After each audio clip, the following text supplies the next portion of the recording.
and then expand on it, right? Because the decisions that you make after using any piece of technology after 3 or 4 months is going to be much better informed than anything you think you've informed yourself off the internet. G'day and welcome to the Farms Advice podcast with your host, Jack Creswell. Whether you farm it, service it, or just love it, this podcast is for you. We'll bring you the techniques and technologies you can implement into your day straight from the leaders and innovators themselves.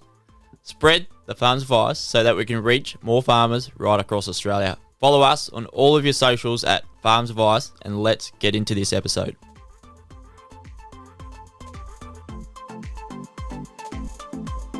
Well, welcome to the Farms Advice podcast.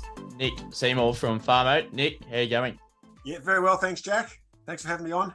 No, great to have you on, and also kick off 2023. You're the first Agtech to come on for this year, so keen to get this year under our belt and see what we can come up with. But a huge thing for this podcast is being that connection from farmers to Agtech startups and Agtech companies that are quite well established out there, because all you do is look it up on Google and you can't actually see, is this the right thing for me? But having that credibility flies a long way.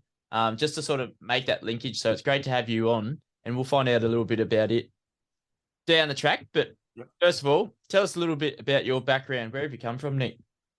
Hamilton, Horsham, in between there's a little town called Balmoral. Yep. And grew up there. My parents had a sheep and cattle property there.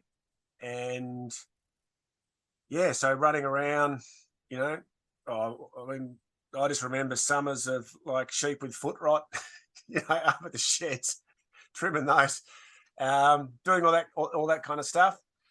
And I was pretty keen to get into agriculture, but I went to Melbourne Uni and actually studied zoology instead of agriculture. But then after that, I came back to the farm for sort of 3, 4, 5 years till my mid-20s. So yeah, I was kind of into that sort of agriculture, sheep and cattle world till the mid-20s, and then farm basically got a bit small, with me and my dad, ideas, all those things. You want to try to help each other out, but you spend more time arguing. So I kind of just stuff this. I'm going up to Melbourne, and I started doing furniture design. Yeah, right. So you've got quite the experience behind you. What was the experience that sort of drove you into what Farmo is? What sort of background is that?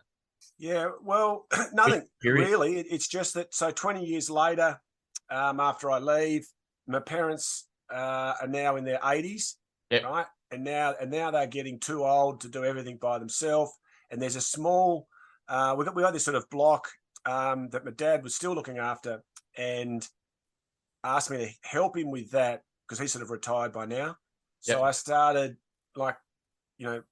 driving down from Footscray, trying to sort of help manage this farm and do it remotely, with him still sort of, coming around helping, all that sort of stuff. Yeah. And then, but I just soon found very quickly, I was stressing out about the water, especially what was going on down there. It was there, it's really hard to not think about it when you're not there. And then I had a really bad experience one day with turning up, and there's some weenies in the laneway with no water, just about dying. And they got so stressed they never really recovered properly at all. And so, that was about 3 or 4 years ago. And that's when I said, I'm getting serious about this. I'm going to start researching first of all, and then I was really just going to source some water monitoring equipment. There wasn't anything that I really wanted, so I just started making it myself. So what year did you had your problem, you found it that they weren't going to recover off the back of being a bit starved from water access? What year was this? Yeah, this is 2018, 2019. I mean, it all gets a bit hard with COVID, isn't it? The years they're not sort of real years, but it's, that sort of 2018, 2019. Yeah, so going through the thick of the drought, where actually a lot of these ideas have been fleshed out from Agtech as well. So a little point in that what drought can present itself. So off the back of that, you've created Farmo. How has that been for you as an ag tech startup in Australia? Look, it's been very enjoyable, but there's also been a lot of pain, a lot of tears, a lot of frustration, and then, but a lot of joy, a lot of satisfaction. All of those things. I mean, you have to throw yourself into it, 100%. You have to be fully committed, and you have to back yourself. You have to have confidence that you can do these things, even when it seems like, you can't. And then, because there always is a way eventually. So all of those things. I mean, I don't feel yet like, I can relax. I still got a long way to go to get everything as we want it to be. But it's very, very, like rewarding and satisfying, to hear from our customers, like just their user experiences, like where it's helped them, how it's helped them. That really, gives you a lot of energy, keeps you going. And now it's starting to get a bit easier. We're making enough money to employ some people, to focus on things like customer service, and sales and all that, those sort of areas as well. So don't have to do, like everything all at once, which just makes it a lot more enjoyable and makes the business a lot better. It's unreal. It's a privilege.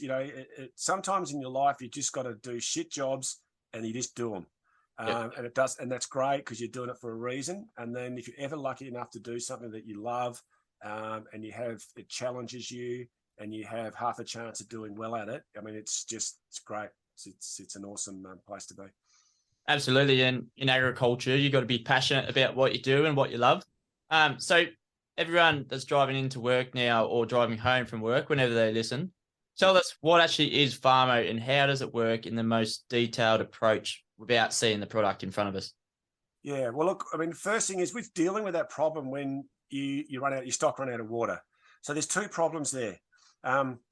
Number one, your stock have run out of water, right? But the second problem is all those other times you don't even know if they have water or not, right? That's a major cause of anxiety for all farmers. Anyone with livestock knows that water fails, and when it fails, it's the effect can be catastrophic, right? So that's always on the back of your mind. And in the old days, you're driving around in the ute, you're chewing up diesel once a day, listening to listen to your Jack Creswell podcast, passing the time, right? So we're addressing that. We're basically, what we're saying is, whatever the pain points are, there is now the technology out there, not necessarily already assembled into a product, but there's the communication technology, there's the sensing technology, there's the battery technology. There's all those bits and pieces out there to potentially solve these problems. So we're going to try and solve them. We'll design a product that we know that is designed for farmers from day one. So it's going to be tough enough to handle that environment. It's going to be able to communicate long distances. It's going to have batteries going to last over a year. It's going to be simple to understand what the data means, unambiguous. And you're going to be able to use these devices by looking at your dashboard if you want, or you can forget the dashboard and just be alerted to a problem when it happens so you can go and fix it. And that manifests itself in products like a water rat sensor, which is the most well-known, that you just throw in a trough, floats around, tips over, sends you a message. Gate sensors, which we designed because the gate sensors out there previously were based on door type sensors, which were more suitable to, doors in tracks and, and tight tolerances, whereas, gates are, blowing in the wind, getting pushed all the time. And then we also just roll in standard type of sensors that people want that already exist, that are out there, like your soil moisture and your weather and all those kind of things. All of those things come together. And then the other side of it is, how do you actually use that data or receive that data? And we try and make really simple sort of dashboard displays that are very alert based. So you can set your triggers for whatever variable it is you're measuring, and just have those alerts go off to the people that need to get them. So does the trigger work in percentages, or how does that work? Yeah, there's heaps of ways you can have a trigger. You can choose to say it as a percentage, Or you could say for a trough, for instance, you could also make it time-based. So you might not need to know every time a trough goes empty, but you might say, look, if a trough's been empty for 45 minutes, that's when I want to get my message. So everything's very customizable, by the end user. And you might say, look, I want it to go to this manager during the week, and then on the weekends, I want it to go to these other people. Or your gates, you don't need to know when your gates are opening, maybe, but you might say after 7 p.m., that's when I want the alerts to go to whichever person. So it's probably, as farmers, we can be overloaded with the data and actually having the time to set when you want that to come in and what it is. I suppose, like even with the gates, that sensors coming in, obviously, maybe at the end of the day, you want them closed or to know they're closed. And then that outside value sort of comes off the back of that. You don't have to remaster in the morning or something like that. Something that saves you so much more time. Like what I've seen with a lot of the Agtech I've had on the podcast. They've got their value, their function, and then also that outside value. You don't actually have to go out and check all your troughs to see if they've got water in it. If it's 2 Ks out or you're 100 Ks out, or your properties, you got just spent 500 Ks out, which has been quite a familiar story for the farmers coming on. They've got adjustment or lease blocks that they're using and what they can do there. Even like to have those sensors, you can quickly just drop them in, can't you, for your lease block or adjustment? Yeah. That's the idea that you do just walk up to the trough and you just throw it in. And also the way that we, the management practices change over time, and we sometimes got bigger mobs rotating through paddocks more quickly. So we've got more animals on a trough, but the capital expense and more troughs and more watering points. And so the capital expense of monitoring all of them would be prohibitive. So the idea with our water rat is it's got a GPS inside it. So you just pick it up when you move the mob, take it over to the next paddock, throw it in the next trough, and it'll update its location on your map. So you can, you're not having to over-capitalize equipment where, some troughs aren't being used for a fair portion of the year. So what type of farmers are actually currently using it? You've got sort of all livestock farmers out there? Yeah, that's it. We are mainly marketing ourselves towards livestock farmers, because the biggest driver for the purchase of Agtech is this anxiety around water, because everyone with livestock's got water, everyone with water's got water problems. So it doesn't matter all our other things, electric fence sensors, soil moisture. There's a percentage of people that will want those, but everybody wants to monitor water. So so it's really, farmers with sheep, cattle, pigs, whatever, any with livestock. One thing I heard the other day is like a huge cotton farm or like a arable farm that they're growing the crops. They're also trying to now improve like their areas where they just run livestock. They're trying to improve those sort of 1%ers. So it's interesting to see that they're also keen on a lot of this sort of gear because they sort of left that to the wayside. Just like the cattle, the sheep will eat that paddock out and I'll move them on to the next one and not really trying to get the most out of it. So I think that market of farmers is also a pretty big opportunity, as everyone, I feel, 2023 onwards is looking to optimize what we do. Land values are going through the roof, and what we can do for those 1%ers is going to be the difference between you and the top 10% out of the top 10 producers in Australia. Yeah, no, it's so true with agriculture that when you really focus, when you put your focus on a sort of smaller area and try and extract everything out of it, make it as productive and as sustainable as you can, it's amazing what you can get as opposed to when you've just got an endless amount of land. You know what I mean? That's always been true. But now we're sort of getting forced into that situation because of the land prices, like you say. Yeah, absolutely. So a farmer is looking to integrate softly into Agtech, and water is the resource that we need so much within agriculture. How can we get into it, and what's the sort of first steps getting onto farmer or actually getting to the problem of checking our waters each day and everything? How can we use those sensors and start to do it? Yeah, so there's a lot of companies out there that provide solutions in this area, right? So, you jump on Google and you're going to see quite a few. So I don't want to be too like FOMO focused, right? It doesn't really matter what you get. You get something, but the most important thing is you just get something. You just get it, install it, and don't go and buy a $10,000 system before you know anything about it. Just try and start as small as you possibly can, get familiar with it, and then expand on it, right? Because the decisions that you make after using any piece of technology after 3 or 4 months is going to be much better informed than anything you think you've informed yourself off the internet, right? So the most important thing, you're not talking a lot of money, and there is no better way to learn about this stuff than actually physically having it on your farm, mucking around with it. Yeah. It may seem like that may seem like it's inefficient use of your time, but you have to take the time to learn anything that's going to benefit your business. There's no silver bullet for your business that's just going to not require any effort or any learning. And for me personally, the best way to learn is by doing.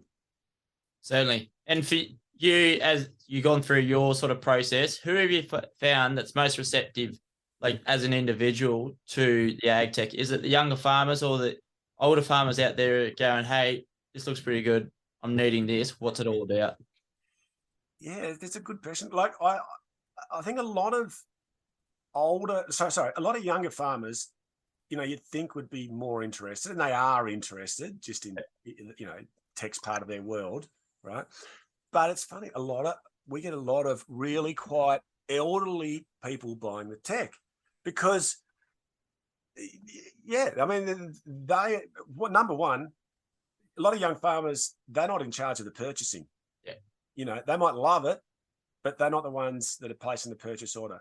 So it's the older farmers. Now, it's just getting more difficult for them to do what they used to do. They don't have as many staff around to do everything. Yeah, like it is a mix, but it is not just young farmers. There's a lot of older doesn't sound like a nice way to say, but older for this occasion. Yeah. It's not just young; it's all age groups that buy it. It's surprising. Yeah, and that probably leads us into the next bit of your approach as an ag tech company, using social media to create awareness, but also having that practicality. I've spotted you on TikTok, but it's pretty refreshing to see you up there and actually, because there's not many, if there is any others out there that I know of, ag tech companies that actually approached it that way. You can utilize it in different mediums, but how have you found that, and why did you get started on TikTok? I was totally by accident because I went to this digital media company just around the corner from me in Footscray, and said, look, I want you guys to help me with my Instagram and Facebook. And they said, what for? They're dead. You've got to be on TikTok, mate. I'm like, what's TikTok? And I said, oh, look, you guys, you know what you're doing. I'll just do what you tell me. You tell me what to do, I'll do it. And whatever happens, I'll learn something out of it. So really it's by accident, but it's a good accident because I feel much more comfortable on TikTok, just speaking my mind, than kind of being on LinkedIn, where I try to pretend to be really corporate and humble bragging. It's kind of not me. So, I like, and also the TikTok, people say, oh, TikTok's ruining all the kids' concentration. And I've realized that's not the point. It's just all us old bastards take too long to say stuff. We've been like this for most of my life. I've taken way too long to get to the point, and I've been able to get away with it. And now I realize, no, it's not the fault of other people's short attention span. Sometimes when you deliver a message, you just got to get to the point quickly. That's it. So no, I really like the TikTok. I just follow. I just do what these young guys tell me to do. Hopefully, it goes well. Yeah, by the looks of it, it's going well. You've got tens of thousands of views on there. We've actually, like, the Farms Advice hashtag on TikTok's got like 23 million impressions now, and you can't really get that anywhere else on any other platform, that awareness, just as agriculture as a whole, new products, services, podcasts, whatever it may be. It's fantastic to have that ability, whatever everyone wants to say about the head honchos of TikTok. How you play the game or whatever is up to you. But for yourself, Nick, what sort of challenges have you come across being an Agtech startup in the industry? We all know there's a fair few challenges out there, but what's been the biggest challenge for you? I mean, the biggest challenge as a startup, and a lot of people will tell you this, is, well, a lot of people just run as soon as you mention the word hardware. Like, everyone wants to do a startup, with software, because what can go wrong, and if something goes wrong, you can just patch out a firmware up, some sort of update or whatever. But hardware is a real challenge, like making things that exist in the real world and can stand up to all the challenges, like on a farm. And then again, the distances that we have to communicate our data. It's not just something on Wi-Fi or anything like this. So we're often pushing into areas where there's no one to ask. We just got to find this stuff out ourselves. When we first started with Telstra using the NB-IoT, they've got a map on their website that basically says it covers 90% of Australia. And that's just a modeling sort of thing. But no one's actually been out there, and physically tested, where these devices can get signal and all that. So for us, that's just been a lot of hard work, just, throwing ourselves over the cliff and saying, will this work? Will this work? Will this not work? And then everything else is just normal business stuff, finding your message, finding your customers, giving them something that they, keeping them happy, trying to do all that consistently, trying to get some cash into the business to fund the development of the next product. All those things are just standard business challenges. Yeah, absolutely. I've come across those starting up marketing and podcasting and everything. And as we lead into succession, it's a huge challenge for everyone within agriculture. We not necessarily have all those skill sets, but building on them is a huge thing for what we do. But for anyone out there listening, for the farmers, young or old, however you want to categorize them, what would be your one key takeaway you'd like them to take away from this episode? Well, I mean, hopefully they run out and, buy a water rat. Yeah. But no, look, apart from that, I mean, the technology is not to sort of be afraid about the introduction of technology onto farms. Try and embrace it. Like, there's a lot of skills. Like, if you're in school and, you find the history of Egypt boring, right? But you like mucking around, getting things to work. You have those sort of skills. That's the sort of skill set, like understanding a little bit about technology, whether it be on the firmware side or the electronic side. It's super interesting. And you will kind of want to be a part of it. And there's huge opportunities there if you can, apply yourself to it, get some practical knowledge, because when we're trying to expand and we're looking for people to help the business with firmware and electronics and knowledge, but it's really hard to find people that can say, I've built this. Doesn't matter if it's something that shuts the chook shed at night or it turns a light on at the back porch. Just building stuff, that if you imagine you need something, just try and build it. And the skills that you get from doing that are amazing, and you'll never be without work. And just try and embrace it and enjoy it. Great stuff, Paul. Part of the Farms of the Future Agtech. Great to see that you're on there as well. And also there's a free trial on there, I believe, 30-day free trial for the water rats. Yeah, that's it. So if someone is just not sure about, a lot of people say, oh, but the cows are going to pick it up and flick it out of the trough. Now, we know that's not true because it floats around. Cows, they like to push on stuff that's fixed in place. But if you don't know that, you just, what's the best way to get across those doubts? You just buy one, try it for 30 days. If it doesn't work for you, send it back. If not, there you go. You're into Agtech. Yep, beautiful. Well, Nick, thanks so much for coming on to the Farmers Wise podcast and sharing your little bit, Farmo, and how it's helping farmers reconnect with their water and actually not have the stress or issues of not having the water at the time when they most need it, coming into nearly the end of summer as well. But For anyone out there, how can we get onto you and maybe even follow you on TikTok? So if you're on TikTok, you just go farmo.aus, like farmo.aus. Yep. And you see my ugly head, on there. Otherwise, the website is farmo.com.au. That's got all the links. Those two things. Anything else is just confusing. Beauty. I'll put those links in the show notes for anyone listening. They'll be able to find those links and have a look at Farmer and see what you're all about. Well, Nick, thanks for coming on the podcast. Appreciate it. Awesome, Jack. Thanks for the chat. And well done the podcast, mate. It's awesome. Thank you.